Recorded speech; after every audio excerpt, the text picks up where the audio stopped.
먼저 1번을 보시면은 1번은 이제 숀펠드가 제시한 문제 해결 성공이와 행동 관련 요인에 근거해서 가, 다에 해당하는 요인을 쓰는 문제예요. 그래서 여기는 이제 잘 안 보이실 것 같은데 여기가 가, 나, 다에 해당이 되죠. 그래서 학생이 이 어려움을 겪는 상황을 보고 그 어떤 행동 요인이 부족한지를 쓰는 그런 문제였죠. 그래서 먼저 상황을 보면은 개념과 원리를 제대로 이해하고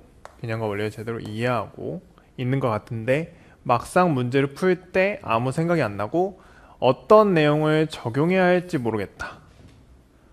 그럼 이 상황에서 학생은 이 숀펠드의 그 행동 관련 요인 중에서 가지고 있는 요인은 무엇이고 부족한 요인은 무엇인지를 파악을 할 수가 있어야죠. 그래서 먼저 학생은 개념과 원리를 제대로 이해하고 있으니까 그럼 어떤 요인을 가지고 있다고 볼 수 있는 거예요. 바로 행동 관련 요인 중에 자원은 학생이 가지고 있는 것으로 볼 수가 있죠. 하지만 어떤 요인이 부족해요?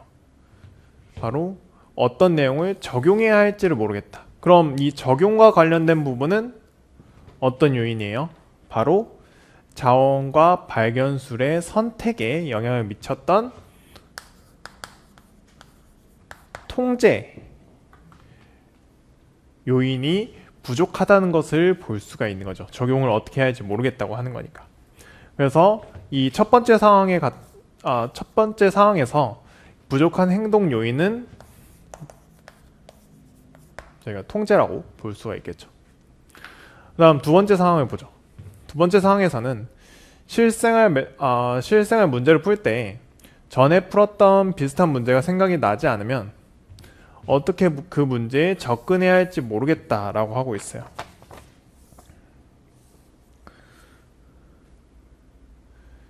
이때는 어떤 게 부족하다고 볼 수 있겠어요?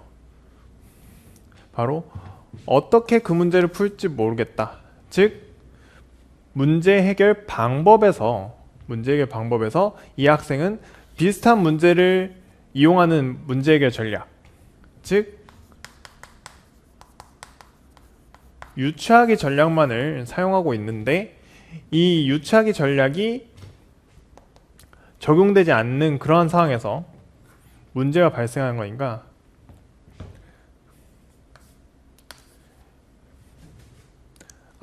유추하기 전략보다는 이때는 비슷한 문제에서 해결한 그 전략을 사용하는 거니까 이때는 자원이라고 보는 게 맞네요. 그리고 그 문제를 어떻게 해결해야 할지 모르는, 즉 풀이 방법에 대해서 모르고 있는 상황이기 때문에